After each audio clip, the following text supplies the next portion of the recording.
You ask Tiger to solve. This deals with linear equations with one unknown.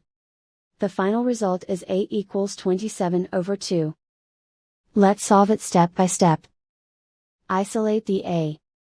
Multiply both sides by inverse fraction 3 over 2.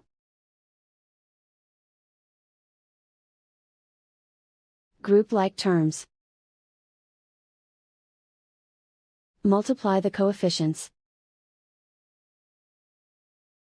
Simplify the fraction. Multiply the fractions. Simplify the arithmetic. And so the final result is A equals 27 over 2.